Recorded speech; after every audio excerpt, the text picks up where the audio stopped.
this session, what I'm going to say might trigger you a little bit, you might even say, no, that's not true. But if you really get it, and which I know you will, because I will take you through it, I'll drip feed it, I will drip feed the things so that it starts to land in such a way that you're like, oh my God, I really get this. And when you really get this, I promise you, you can have whatever you want. And I mean it. I really mean it. You can have whatever you want after understanding this session, after really embodying what I'm going to talk about. When we talk about a decision, right? A decision to do something. When you might have heard people saying, I made a decision, I decided, and then I did it, and then I manifested it. And we are like, but how did you decide? I have decided this for a very long time. I really want this. And I want to decide it. I want to have it. But how did they decide that it happened? And it used to really fascinate me because my mentor, Bob Proctor, whenever I used to hear from him, you have to get on that frequency. When you make a decision, you get on that frequency. I would think, how do you actually get on that frequency? How does it actually work? I want it, I'm visualizing it, I'm shifting my beliefs, but I'm not on that frequency. I know it's not happening. What is it missing? And what I realized was that you do not want what you desire. You do not want it. And this was the most harsh truth that I'm going to tell you, and this will trigger you, because you would say, Anum, I'm in this program, I've invested in myself, I'm doing all the things. What do you mean I don't want it? And let me tell you the answer. Until you actually have what you want, you don't want it. And this was the harsh truth I experienced last year. What happened was that I set myself money frequencies as I started to learn this material, embody this material, and they started happening really, really fast. Then I was called to set myself from the place I was, a big jump in my money frequency, quite a significant jump. And when I set that money frequency and I really wanted it, and I really desired it, I had a goal card. I was visualizing. I was doing all the things. I was writing my beliefs down, why I think it cannot happen, convincing myself at a logical level. I was doing all the things. And whenever I would visualize, I would have this thing that, oh, but you don't have this. You don't have enough followers. Oh, it's really hard to work. Like there was this logical reason why I couldn't have it. And I kept rewiring my beliefs. I kept doing the things. I kept trying different things. And then something crazy happened. And I really want you to pay attention, because you will understand the difference between decision and the difference between really wanting it and trying everything and still not happening. Because this information is really not common. This information, not a lot of people understand, because if they do, they will have it. They will have whatever they want. Because when you get it, you get it. Something happened regarding my kids, and I really needed that money. Now, I didn't want that money. I needed it. And it wasn't about me. It was about my kids. It was questioning my motherhood. For me, I'm not saying anybody was coming and questioning, but for me personally, my motherhood, my love for my kids was challenged. It was about my kids, right? And all of a sudden, I got on that frequency.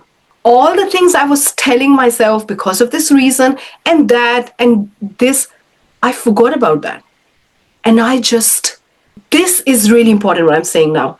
I was happy to put everything I had on the line. What does it mean? It doesn't mean that you have to sacrifice yourself. It doesn't mean that you have to put all your money. No. What I'm saying is, I was willing to lose as well. I was willing to go all in. Previously, when I would think about that frequency, I would do all the things, I would visualize, and then there was this thing that it's really hard. I cannot do that because of this reason and this reason. It doesn't make sense and all of that. When that incident happened, it felt like somebody turned on my switch, and I was willing to just jump in without testing the water, without thinking, what if it doesn't work? Because I was like, you know what? I have nothing to lose. Do or die. Like I'm all in. And something turned on. And you know what started happening from that point? I started to attract the things to make it happen. And you wouldn't believe how funny it was. Once I was sitting in the evening, I think I was watching something, and my phone, some notification came on my phone. I checked it, my Facebook opened, and there was this thing that gave me the answer. Then I got an email where somebody was literally telling that how it's like the way it started happening, it was crazy, insane, delusional. And sometimes the signs were so clear that it wouldn't be even related to what I was doing, but I would get the answer from that thing. I would be driving, I would see something, and I would get the inspired idea. The how was insane. The how is, you can never make the how. I'm telling you, you can never make the how. The way it comes is just, it's the most fascinating and strange thing, the way it comes. But when I look at that situation, right, before that, I really wanted that money frequency to manifest every single month. I was doing all the things that I should be doing, but there was something in me that did not want it. My why wasn't big enough.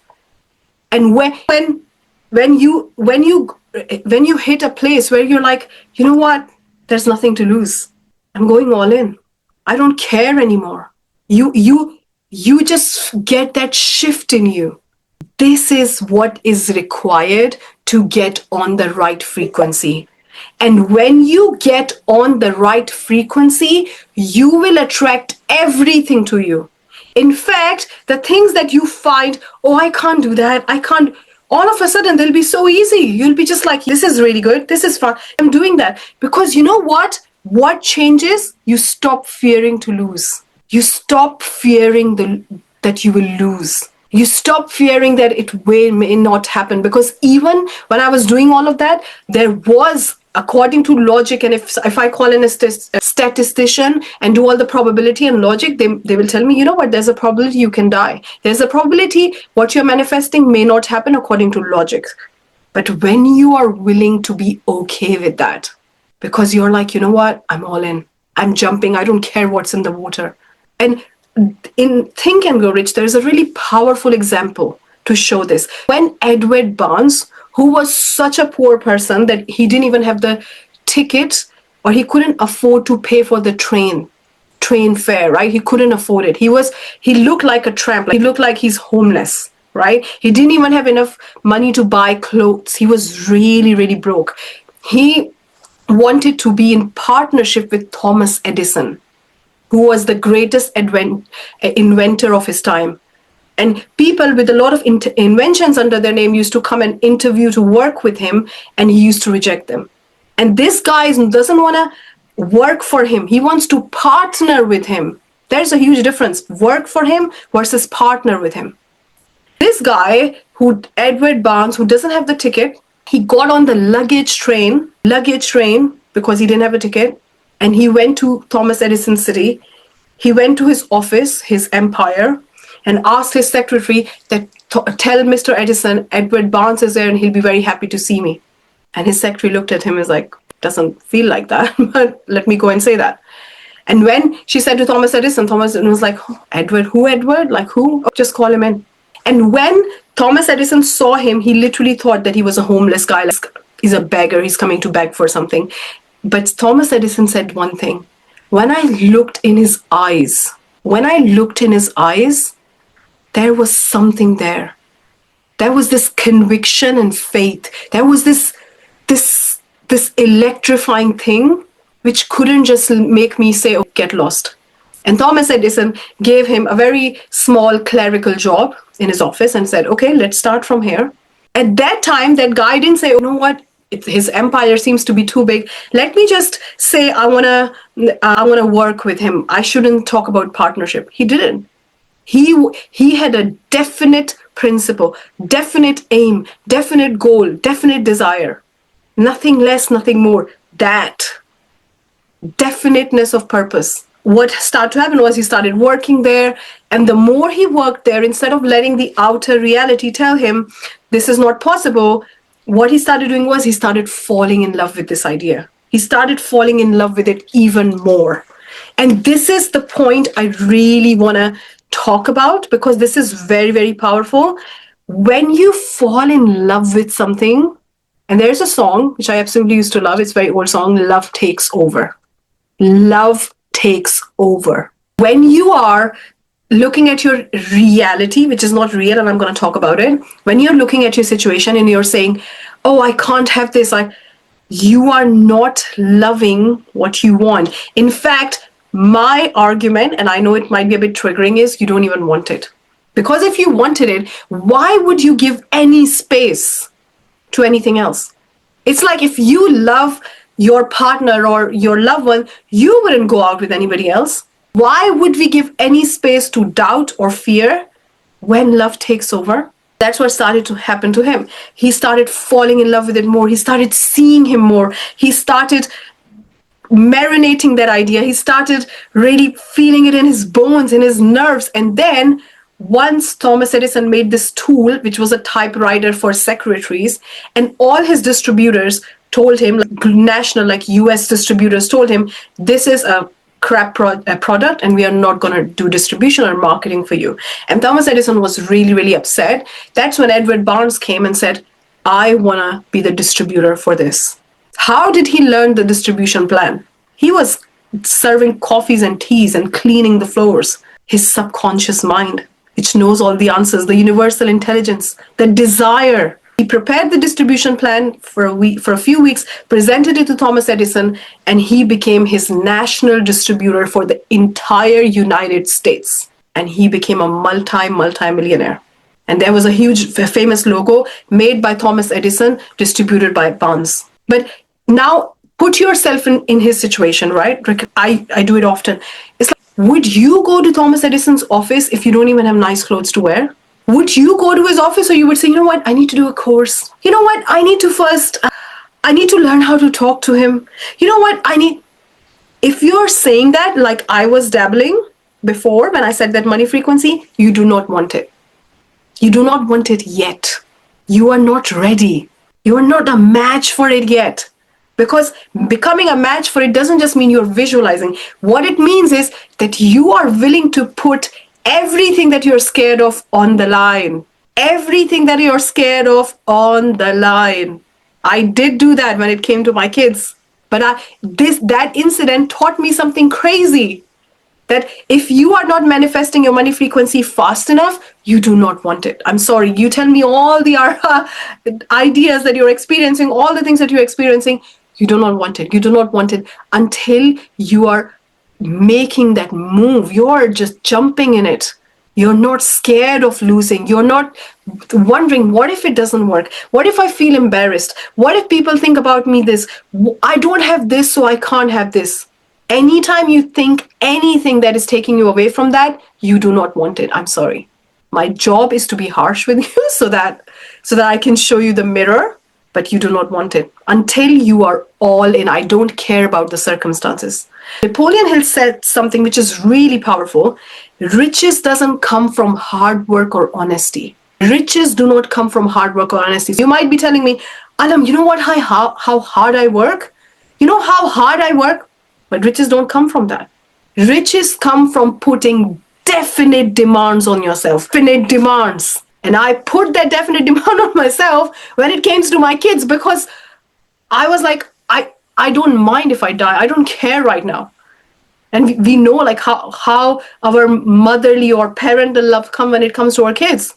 But that incident showed me that all the things that I was trying, I was writing on my limiting beliefs and saying, oh, I'm thinking that.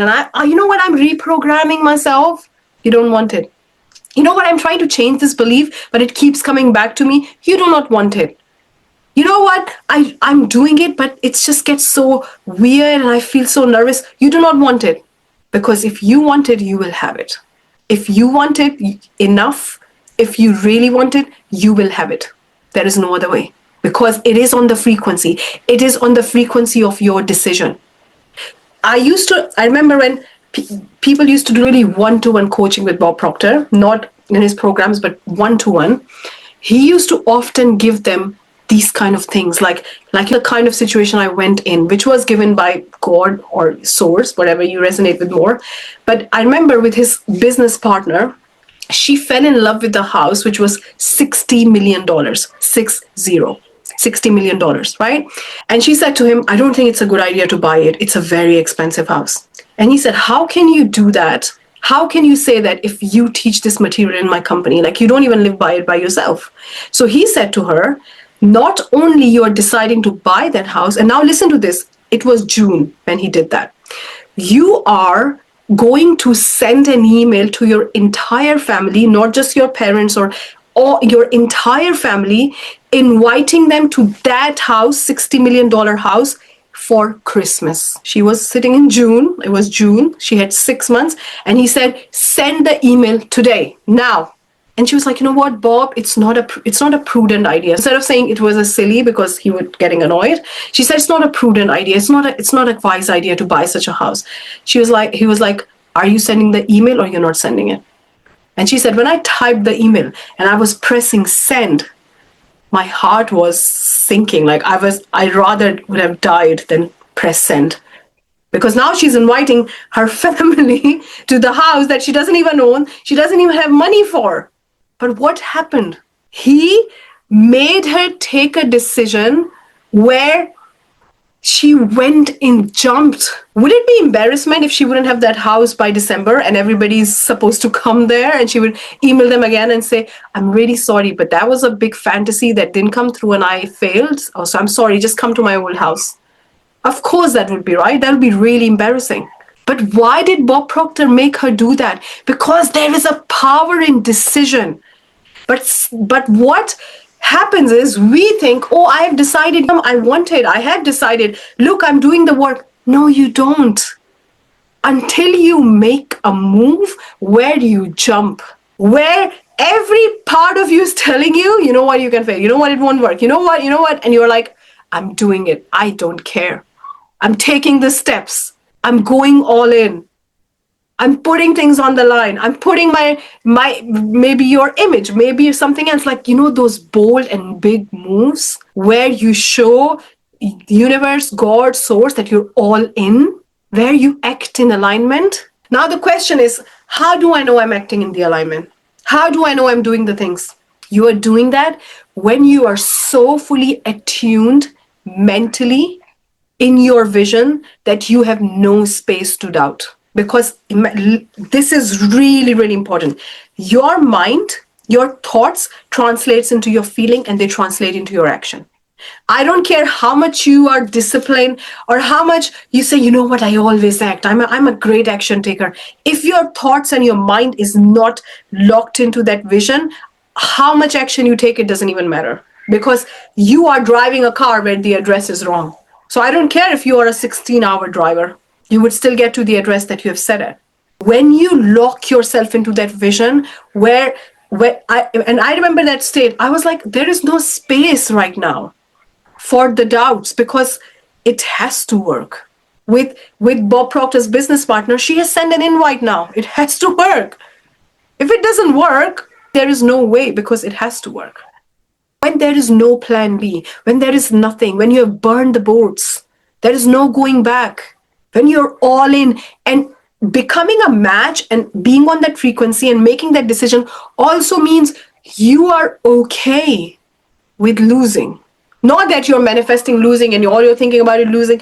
It's about you are not worrying so much that you are thinking, what if I lose? What if it doesn't work? Because if you do that, you change the address in the GPS of your mind and you write, I don't want to lose. So you stop playing to win. You play not to lose. And playing to win and playing to lose are completely different frequencies. Sorry, playing to win and playing not to lose are completely different approaches. Playing not to lose means I'm just doing bare enough so I don't hit that rock bottom. And playing to win means I am winning. That's all I see. And I'm prepared and putting things on the line and I don't care if it doesn't work. It'll be fine. I'll be fine. He'll be fine. Either, like me, when I was I was wondering why I'm not able to manifest that money frequency. What is going on? And that's when I realized I was dabbling, because when I got on that frequency, I realized, oh, this is the frequency. This is where I am. Either you can do that and you can wait for the consequences. Nature, God, source would give you consequences like that, like Bob Proctor used to give, because you're asking for that money frequency. Or you can say, you know what? I take on an identity of a person that whatever I say, that's my truth. That's my reality. Whatever I decide, I just go all in. I'm okay with whatever happens. I'll do it anyway. Because sometimes what we do is, when you are not on the right frequency and you are still holding on to the ideas and things and you're still doubting and all of that, you start working really hard. You start working really, really, really, really hard. And what happens is, when you work hard, you feel safe. Working hard means you're feeling safe, because you're like, I'm just doing everything. I'm doing it all. I'm giving it all. But actually, the problem is not the more you work, the more you get. The problem is, where are you going? What is set in your mind? Have you put in the definite demands, whereas there is no space? There is no space for it not working. And if you're saying, what if it doesn't work? What if, Anum, it doesn't work? You'll be fine. You'll be okay. But what if it does? When I felt that discomfort in my body, I said, what if it does work? You fall in love with the idea. Love is illogical. Love is blind. Go blind. Go blind and only see your vision. Love is irrational. But what is ration? What is rationality? Rationality is byproduct of your past thinking and past beliefs and past reality. That's rationality. Do you want to be rational? Or do you want to live the life that you want? But what if, Anum, I go all in and I jump all in and I just fall in love and I just completely take on that idea and I'm overflowing with it, but then it doesn't happen and I feel stupid and I feel so disappointed. Why we think negative thoughts? Why we think of negative ideas? Because we want to protect the feeling of disappointment. My question is, would you rather be disappointed, or would you rather never get to live the life that you ever want to live? Because there is a slight chance you might be disappointed. What? But what if you always play this game and you always go all in and you have the life that you want? Is it important to be right and not be disappointed about yourself and then create the worst thing because at least you're right? At least I was right. Nothing works for me. I was right. You're right. Congratulations. Or do you want to really live the life that you want to live, which requires a mental jump first? Quantum leap. I genuinely believe the hardest part, and I don't want you to take on this belief that it's hard, but the most crucial part of being really successful is mental. Life is a mental game played on a physical plane. When you can mentally lock yourself in that idea, the how will happen. It will happen easily. It will happen no matter what. It will happen even when you're not paying attention. The problem is, do you need the proof first? Do you need, what I found is, which is really interesting, that subconsciously we need a little bit of proof. It has to make a little bit of sense first. And I have also observed in me, when I realized that I was dabbling, I was like, we look for a tiny bit proof before we go all in. But why do we need proof? Let's really talk about, what is physical reality? What is your physical reality?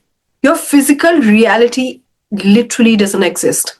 Nothing outside of you is solid.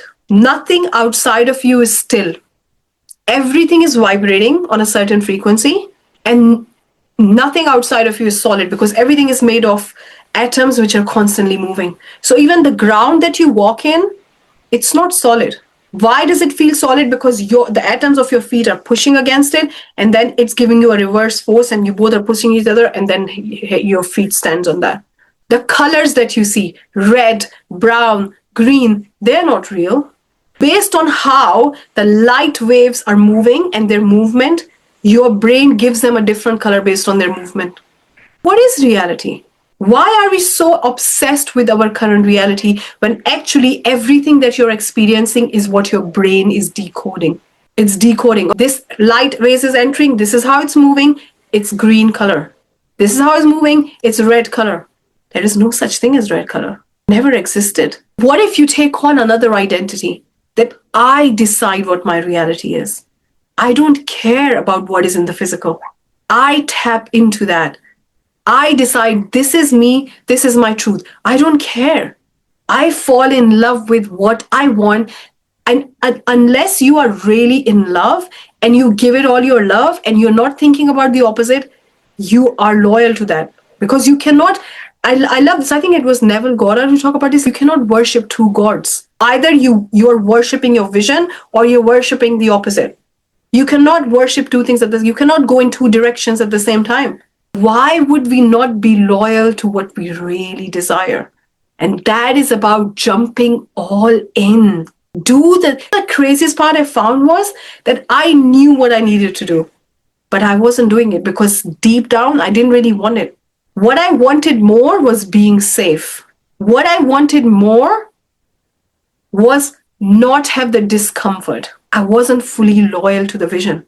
If you are engaging with any idea or anything which is not aligned with your vision right now, whether you're saying, I don't have this, I don't have time, you know what, I don't get this, and I'm not trying to say you have to now start working really hard and make time.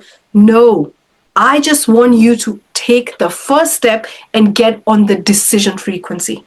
Ask yourself this question. If somebody comes to my house today and say, if you don't achieve that within 6 months, they will kill me, what will I do? You'll do it. You'll do it. You'll do all the impossible. What if we do not need consequences anymore because we're not kids anymore, right? We don't have to wait for because if you keep saying, I want this, and you don't get on that decision frequency, you will attract consequence. And that consequence will be a great blessing because that would make you, it's like the floor will be taken away from where you are standing in a comfortable place. But why do you wait for that? And that was the thing I learned. I don't need to wait for the consequences. I can hold on that identity that when I want something, the fact that I see it, it's already in a dimension. The fact that I desire it is because the source wants to experience it through me. My only job is to lock in it. My job is not, you know what, I need to start working now. No, don't start working now. Don't. Lock yourself in the desire. That means don't engage with any idea that doesn't support it. That means start seeing yourself as that person. And I promise you, you will do it in a very easy way. The reason people find things really hard and they work so hard and they burn down and all of that is because they are trying to fight against what they're programmed to do. It's like the car is going in one direction and you're pushing and you're trying really hard to move it and make it go there. Why don't you just change the steering wheel and let's change the direction and let's go in the right way? Which is about mentally locking yourself and shifting your identity, starting seeing yourself differently, jumping in that identity. When Edward Barnes was working there as a cleaner, was working there to serve people coffees and teas, he didn't see himself as a cleaner. He saw himself as Thomas Edison's partner, business partner. And the beauty with your mind is whatever you feel, whatever you feed and you feel, it becomes and you become. I find believing an identity shift a very, very fascinating thing because a lot of people try to force themselves into believing. They would say, why don't I believe in this? What is wrong with me? And they would go on a rant and then they would just, in fact, emotionally get involved with the idea of not believing. And they wouldn't believe even more and more and more. And they're actually drifting apart. You can't force belief into something. You can never force yourself into believing it. You can pretend, I believe that, you don't believe that. You cannot fake the frequency. But what you can do is, what you realize is that your mind is acting on the data. So whatever data you provide more, it takes on that. So it takes the average of what it's exposed to. Why don't we just change the average by shifting our identity and saying from now, this is who I am. That's why we have these chakra healing meditations and the body transformation meditations where you literally shift your body, you catapult your body into the new identity. And then you provide a different data to your mind, and before you know it, you have unwavering faith. And it won't even make sense on the paper. Why do you really believe that? You know what the answer is? Because you've exposed your mind to that idea often enough. It turns into a future memory. But future memory is also a memory. And there is no such thing as present, past, future. So it's a memory. The memories that you have right now about your life, about what happened, I can come to you and convince you for 100 hours that they're not true, and you would tell me they are. That's a memory. Why can't I convince you? Because you have exposed your mind, you have lived it, you have felt it, it was there. But who decided that it was there? Let's say you have a very traumatic memory. You saw a car accident. I'm just giving you an example. What if it was fake, and all your life you didn't even know it was fake? And you always believed it. Why? Because you thought it was real. You can think it is real. Who decides it's real when there is no such thing as color, when there's no such thing as stagnant things, when there is no such thing as solid? Who decides it's real? You. And when you decide that, you can decide now. Why? Because your love is taking over. Let your love take over so much that there is no space for anything. There's no space for cheating. You're not cheating on your desires. Because if you are, that means deep down you don't want it. Anytime you tell yourself any story, just remember these words. You don't want it. Even if it annoys you. In fact, I want it to annoy you a little bit, right? When you expose your mind to something, your mind just picks it up as reality. It doesn't know the difference between real or imagined. And that's how beliefs are created. That's how identity is created. It doesn't matter what you want it to be. What I normally do is I just keep falling in love with it. I just keep seeing it. I just keep playing with it. And when my mind is like, what if it doesn't work? I'll be fine. What if it does? I always say, what if it does? And a point comes when you will have such unwavering faith that you won't be able to tell anybody how, but you just know it's going to work. It's something I know, I just know. What is the knowing? Can you break it down into logic? No. Just know. And that's how knowing is created. And the moment something becomes knowing, it becomes your new familiar. It becomes new. Everything that you're holding on to right now is what is familiar to you.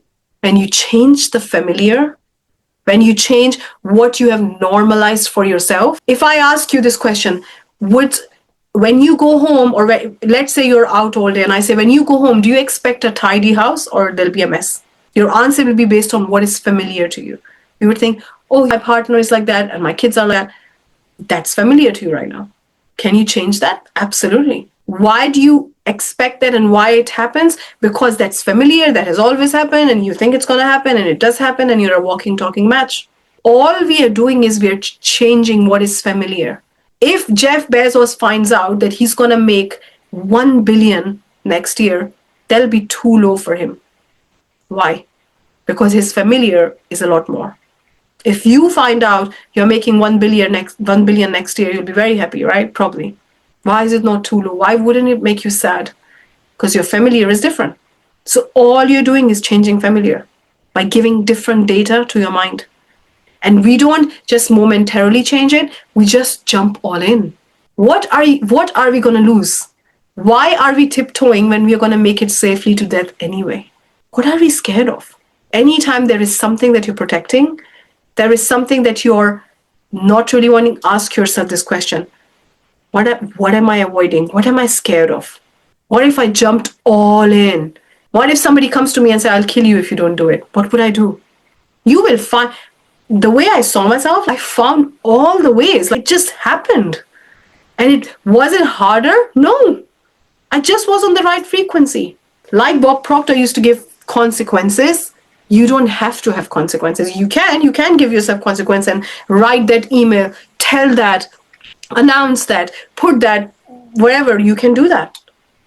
But these definite demands create your reality, create your physical reality. It's not the hard work. It's not just doing things all the time.